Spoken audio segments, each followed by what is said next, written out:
Sebelum kita melakukan pembahasan lagi terkait dengan kepemimpinan kolaboratif dalam tanggap darurat bencana, saya ingin mengingatkan kepada kita semua untuk tetap menjadi pribadi yang selalu memberikan manfaat buat orang lain. Pada kesempatan pagi hari ini, saya ingin mengupas terkait dengan level respons dan metodologi atas level kedaruratan. Jadi pada dasarnya ada 3 level kedaruratan. Yang pertama adalah emergency, sebuah kondisi yang membahayakan. Misalnya di suatu kantor, lift, di dalamnya ada orang tentunya yang bergerak dan ternyata liftnya macet. Ini sebuah emergency.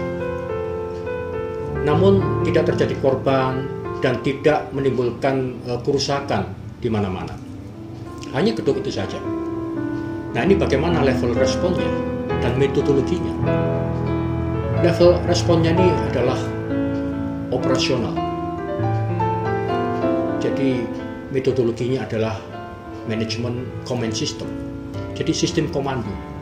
Artinya pihak manajemen gedung itu bisa langsung operasional melakukan respon terhadap kondisi emergensi tadi.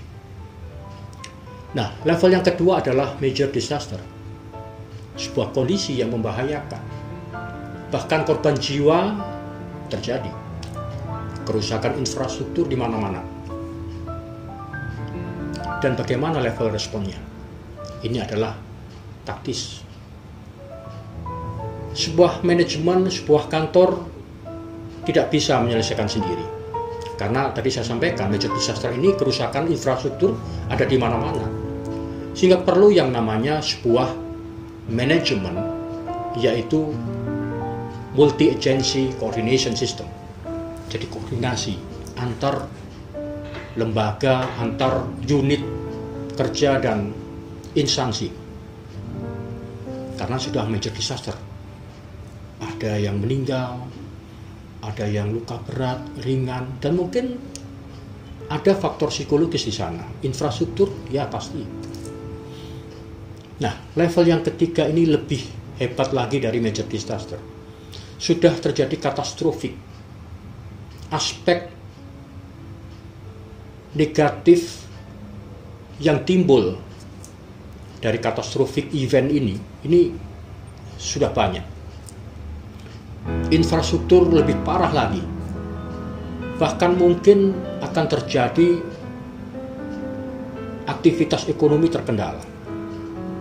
Korban jiwa banyak, bahkan mungkin secara psikologis mereka juga mengalami. Bahkan mungkin bisa terjadi tidak hanya faktor ekonomi dan secara personal tadi itu, tetapi bisa jadi masalah-masalah sosial muncul, bahkan mungkin masalah keamanan. Sehingga level of response-nya ini adalah strategik. Perlu adanya namanya crisis management. Nah, untuk 2 hal yang tadi, major disaster dan katastrofik, ini tadi saya sebutkan, command system tidak cukup. Kita harus melakukan koordinasi dan kolaborasi dengan pihak-pihak yang lainnya. Baik itu dari organisasi pemerintah maupun non-pemerintah. Yang saya sebutkan adalah penggiat kemanusiaan. Bahkan masyarakat itu sendiri harus dilibatkan. Nah, inilah perlunya sebuah leadership, kepemimpinan, kolaborasi. Meninggalkan ego menuju ke ekosistem. Kalau kita melihat sebuah struktur of power, maka kalau yang tadi yang saya katakan kondisi emergensi, sebuah manajemen kantor atau gedung atau lembaga bisa, karena command system dia bisa melakukan langsung operasional. Ada struktur yang sentralistis di sini. Tetapi begitu major disaster dan catastrophic event, ini ego mau tidak mau harus ditinggalkan. Menuju ego, powernya sudah beralih, karena kita harus berbagi yang namanya power tadi.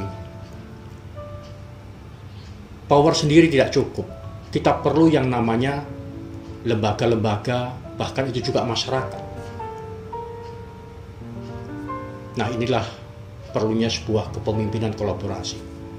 Kepemimpinan dari dalam diri menuju keluar, melibatkan banyak orang, mengutamakan kepentingan bersama, peduli terhadap inovasi, menyadari bahwa kepemimpinan diri guna untuk berkolaborasi dengan yang lainnya, serta menciptakan budaya yang lebih kooperatif. Ego ditinggalkan menuju ego. Dan ikuti YouTube saya selanjutnya untuk membahas lebih lanjut apa itu ego dan ekosistem dan kepemimpinan kolaboratif selanjutnya. Sampai ketemu di YouTube saya selanjutnya. Terima kasih.